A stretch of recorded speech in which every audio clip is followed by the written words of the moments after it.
वरजुलुन तसद्दक़ बिसदक़तिन फ़अख़फ़ाहा, ऐसा आदमी, ऐसा शख्स जिसने सदका किया, जिसने खैरात किया, जिसने किसी गरीब की, जिसने किसी जरूरतमंद की मदद की और सदका किया, फ़अख़फ़ाहा, और उसको छिपाया, चुपके से किसी की मदद की, और चुपके से भी इतनी खामोशी के साथ उसने मदद की किसी गरीब की, हत्ता ला तालमा शिमालुहु मा तुनफिकु यमीनुहु, कि उसका दायां हाथ क्या किसी को दे रहा है, उसका दाहिना हाथ किसी को क्या दे रहा है, उसकी खबर उसके बाएं हाथ को भी ना पता चले। यानी चुपके से आप बाप ने किसी को कुछ दिया, बेटे को भी पता नहीं चला, शौहर किसी की मदद कर रहा, बीवी को भी पता नहीं चल रहा है, और उस आदमी को भी बदनाम नहीं कर रहा है जिसकी वो मदद कर रहा है। यानी चुपके से किसी की मदद की, दाएं हाथ से दिया, बाएं हाथ को भी खबर नहीं हुई, ये आदमी भी क़यामत के दिन अल्लाह के अर्श के साए में होगा। और आखिरी शख्स, 6 हो गए, लास्ट, वरजुलुन ज़करल्लाह खालियन फ़फ़ाज़त ऐनाह, वो 7वां आदमी भी अल्लाह के अर्श के साए में होगा, जिसने अल्लाह को अकेले में याद किया, जिसने अल्लाह को तन्हाई में याद किया, जिसने अल्लाह का जिक्र तन्हाई में किया, जिसने अल्लाह को तन्हाई में याद किया, अकेले में, रात की तारीकी में, रात के अंधेरे में पूरी दुनिया सो रही है, उसकी बीवी सो रही है, उसके बच्चे सो रहे हैं सब, और वो उठा, वुजू बनाया और घर के एक कोने में रो रहा है, अल्लाह को याद कर रहा है, अल्लाह के अजाब को सोच सोच कर, अजाब कब्र का तसव्वुर कर करके, जहन्नम के बारे में सोच सोच कर, मैदान महशर की जासूस तपिश के बारे में सोच सोच कर अल्लाह का जिक्र कर रहा है और अल्लाह को याद करते हुए रो रहा है। उसके आंखों से आंसू बह पड़े, फ़फ़ाज़त ऐनाह, अल्लाह के अज़ाब का तसव्वुर करते हुए, अल्लाह का जिक्र करते हुए उसकी आंखों से आंसू बह पड़े और रो दिया। तो ऐसा अल्लाह का जिक्र करके जिसकी आंखों के आंसू गिर पड़े, जमीन के ऊपर टपकने लगे, रोने लगा, ऐसा आदमी भी अल्लाह के अर्श के साए में होगा। ये 7 किस्म के लोग, इनमें पहला शख्स उठाइए। अब कितनी गौर से सुन रहे हैं आप, किसी को खड़ा करके पूछें कि मैंने 7 लोग बताए हैं, कौन कौन हैं, अभी बताए ना। अगर किसी को खड़ा करके पूछूं तो अभी 4 आदमी भी नहीं गिना पाएगा कोई। पहला शख्स अल इमामुल आदिल, अदलो इंसाफ करने वाला अमीर, हाकिम वक्त। और याद रखिए, सब हाकिम है, हाकिम सिर्फ वही नहीं है जो हुकूमत चला रहा है, आप भी अपने घर के हाकिम हैं। अल्लाह ताला ने मर्द को औरत का हाकिम बनाया है, अर्रिजालु क़व्वामूना अलन निसा, मर्द औरतों पर हाकिम है। बाप अपनी औलाद पर हाकिम है। भाई आप बाप हैं, 4 बेटे, 2 बेटियां, 3 बेटियां हैं ना आपकी, आप उनके हाकिम हैं। अब आप इंसाफ करते हैं या नहीं करते? अपनी बीवी के साथ, अपने बच्चों के साथ, माफ कीजिएगा, अगर आपने अपनी औलाद के साथ इंसाफ नहीं किया तो अल्लाह के अर्श का साया नहीं मिलेगा, बुनियाद ही गिर रही है। जन्नत जहन्नम बात की बात है, बुनियाद ही में फेल हो रहे हैं। हजरत नौमान इब्ने बशीर रजी अल्लाह ताला अन्हु फरमाते हैं कि एक बार मुझे मेरे बाप, मेरे वालिद अल्लाह के नबी जनाब मोहम्मद रसूलुल्लाह सल्लल्लाहु अलैहि वसल्लम के खिदमत में ले गए, अल्लाह के नबी सल्लल्लाहु अलैहि वसल्लम के पास ले गए। कौन? नौमान इब्ने बशीर के बाप। नौमान इब्ने बशीर फरमाते हैं कि मुझे मेरे बाप हाथ पकड़ कर लेकर गए और अल्लाह के नबी सल्लल्लाहु अलैहि वसल्लम की खिदमत में पहुंचे और अल्लाह के नबी मोहम्मद रसूलुल्लाह सल्लल्लाहु अलैहि वसल्लम से फरमाने लगे, आए अल्लाह के नबी, हाजा इब्नी, ये मेरा बेटा है।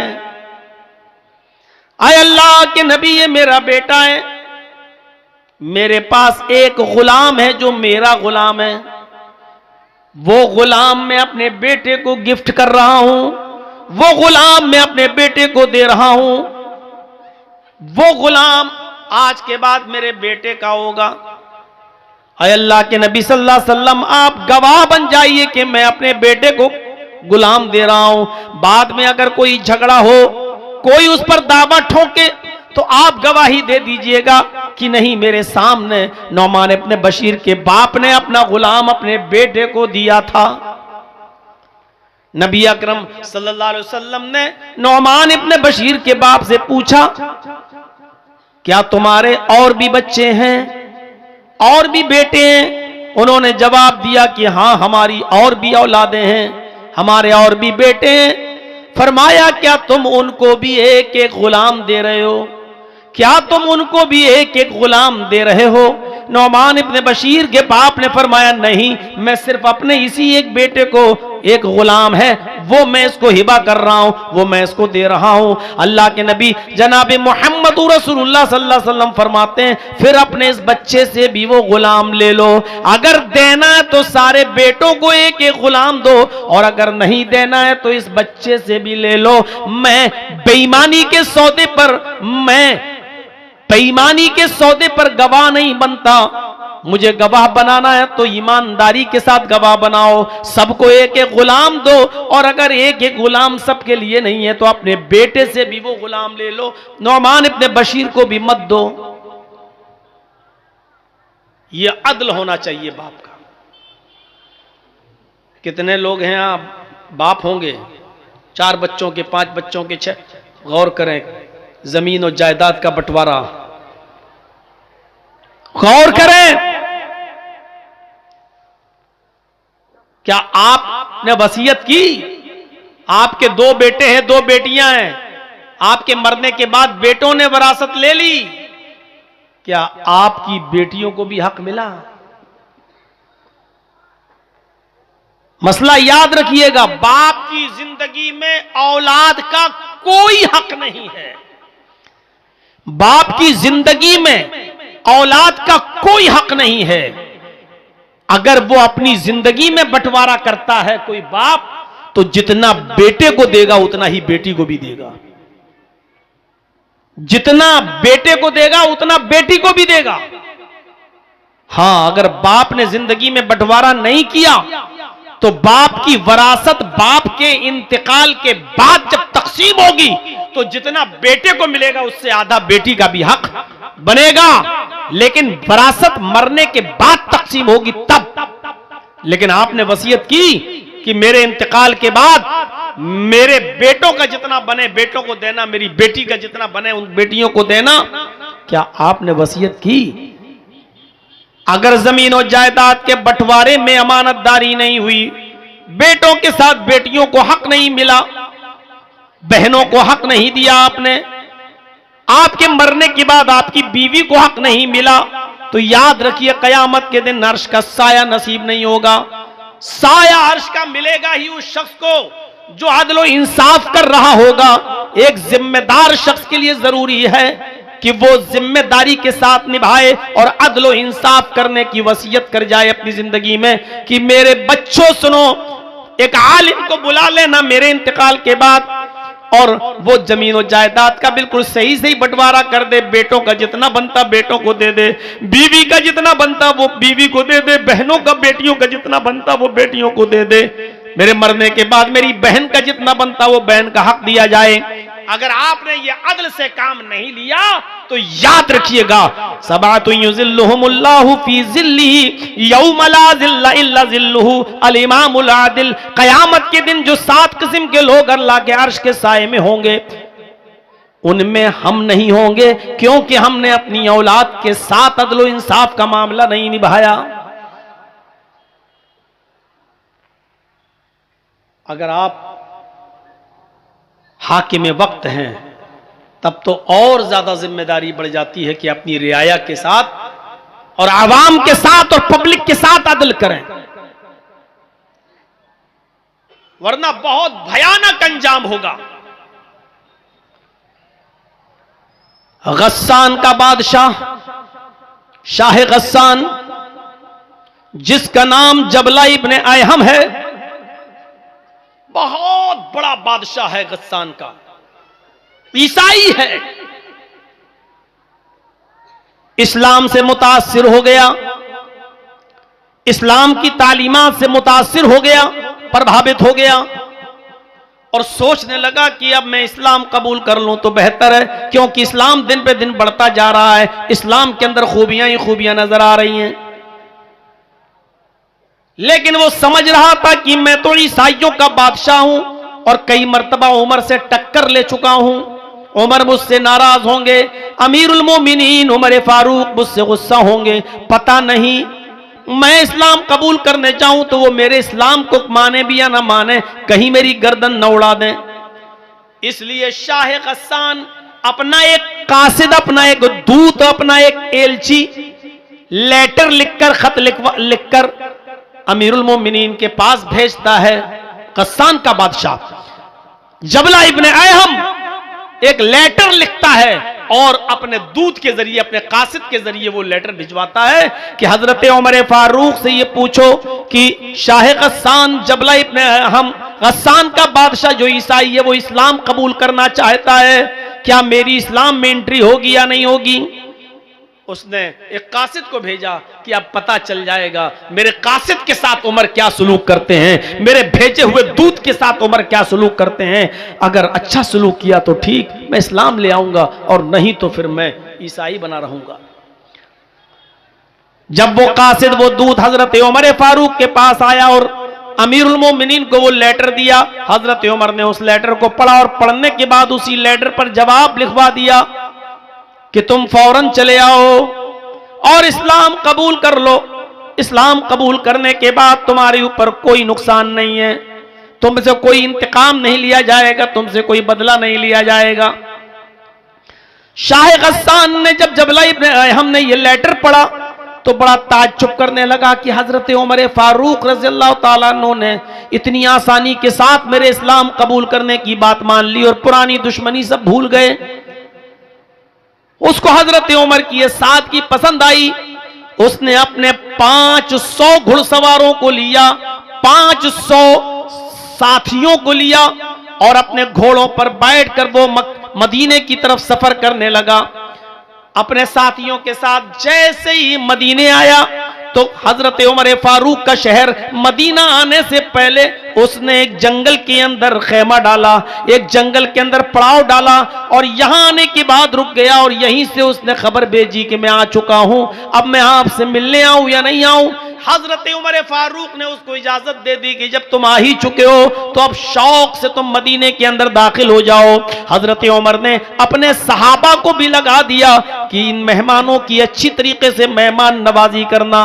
वो शाह गस्सान बेहतरीन मुकुट और ताज पहने हुए, दोनों तरफ उसके डायमंड हीरे लगे हुए, कीमती हीरे लगे हुए है, कबूतर के अंडे के मानिंद कीमती हीरे जड़े हुए ताज पहनकर वो ईसाइयों का बादशाह, गस्सान का बादशाह जब मदीने में अपने 500 साथियों के साथ दाखिल होता है तो हजरत उमर फारूक ने इस काफिले का बहुत स्वागत किया, बहुत अच्छी खातिर मदारात की और इनकी मेहमान नवाजी की और कलमा पढ़ाकर उसको इस्लाम कबूल करवा दिया। वो मुसलमान हो गया।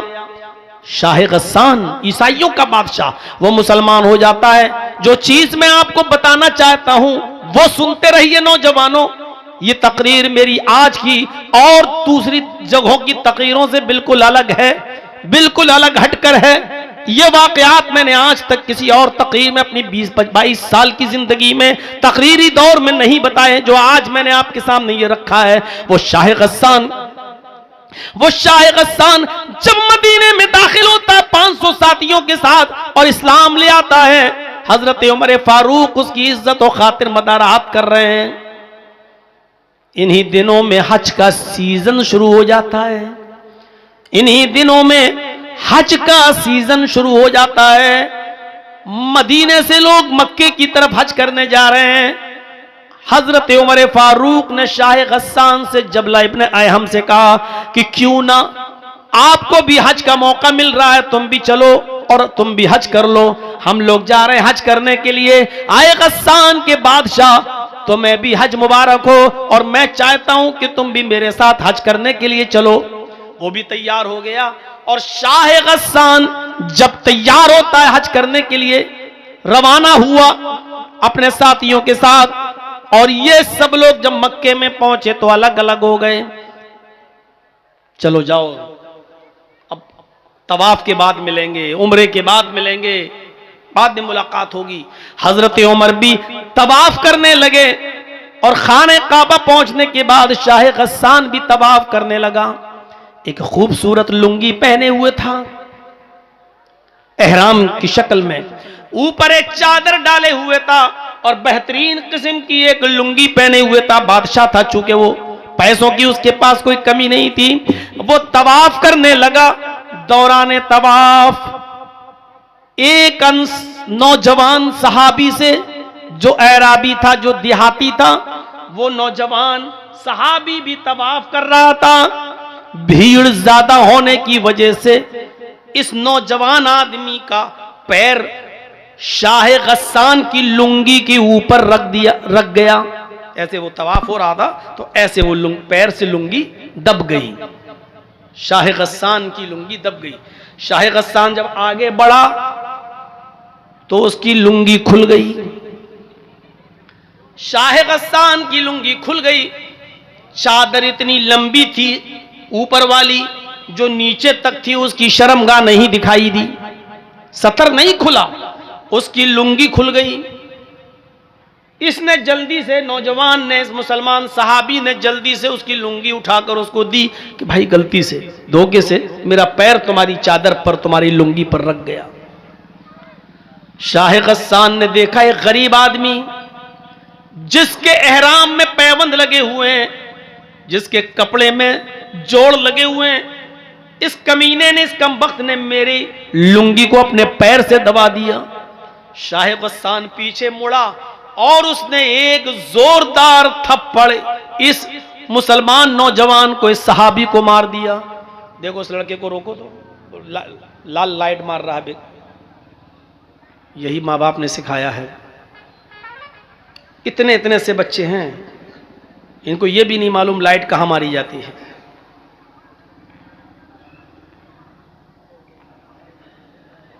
उसने एक जोरदार थप्पड़ इस नौजवान को, इस देहाती मुसलमान सहाबी को मारा। थप्पड़ इतनी जोर का लगा कि उस नौजवान देहाती सहाबी की आंख फूट गई, उसकी एक आंख बाहर आ गई। वो नौजवान उस वक्त कुछ नहीं बोला, खामोश रहा और उसने अपना तवाफ पूरा किया। उसके बाद फिर वो अपने कबीले में गया। कबीले की लड़ाई बहुत बुरी होती है। जब वो अपने कबीले में पहुंचा तो लोगों ने पूछा कि तुम्हारी आंख कैसे फूटी। उसने बताया कि ऐसा ऐसा मामला हो गया और शाह गस्सान के बादशाह ने एक थप्पड़ मारा और थप्पड़ इतनी जोर से मारा कि मेरी आंख फूट गई। पूरे कबीले के लोग आग बगूला हो गए। अरे नया नया इस्लाम लाया और इतनी हेकड़ी, हमारे आदमी को मारेगा। ये तमाम के तमाम लोग हजरत उमर फारूक के पास मक्के आ गए। हजरत उमर फारूक के सामने मुकदमा दायर कर दिया कि आपके शाह गस्सान, जो अभी कुछ दिन पहले मदीने में इस्लाम लाया है, उसने धोखे से हमारे नौजवान का पैर उसकी चादर पे पड़ गया और उसकी लुंगी खुल गई। लेकिन उसने पलटकर इतनी जोर से थप्पड़ मारा कि हमारे साथी की, इस देहाती नौजवान की आंख फूट गई। मुझे इंतकाम चाहिए, बदला चाहिए। हजरत उमर फारूक ने शाह गस्सान को बुलाया। गस्सान का बादशाह तलब किया गया जो मुसलमान हो चुका है। और फिर यूं दोनों में गुफ्तगू होती है। हजरत उमर फारूक ने फरमाया, आए शाह गस्सान, आए जबला इब्ने अहम, तुम्हारे बारे में ये शिकायत मिली है, क्या ये सही है? कहने लगा वो जबला, अमीरुल मोमिनीन, इस नौजवान देहाती आदमी ने मेरी चादर पर पैर रख दिया। मैं आगे बढ़ा, मेरी लुंगी खुल गई, मेरी चादर खुल गई, मैंने इसको एक थप्पड़ मार दिया है। हजरत उमर फारूक ने कहा, है शाह गस्सान, इस नौजवान ने यह बता दिया है कि हां मेरा पैर उसकी चादर पर रख गया था, लेकिन मैंने जानबूझकर ऐसा नहीं किया, धोखे से ऐसा हो गया। एक मामूली सी गलती की इतनी बड़ी सजा तुमने उसको दे दी कि उसकी आंख का ढेला बाहर आ गया, उसकी आंख फूट गई। शाह गस्सान कहने लगा, एक गरीब आदमी की आपको इतनी फिक्र क्यों हो रही है? हजरत उमर फारूक कहते हैं कि इस्लाम लाने के बाद अमीरी गरीबी इस्लाम में नहीं चलती है। आए शाह गस्सान, इस्लाम जितना अमीरों के लिए उतना ही गरीबों के लिए है, और मुझे इसको इंसाफ दिलाना है, इसको न्याय मिलना चाहिए। शाह गस्सान ने कहा ठीक है, तो फिर बताइए कि मुझे क्या करना होगा, बताइए मैं क्या करूं, इंसाफ का तकाजा क्या है, क्या करूं? हजरत उमर फारूक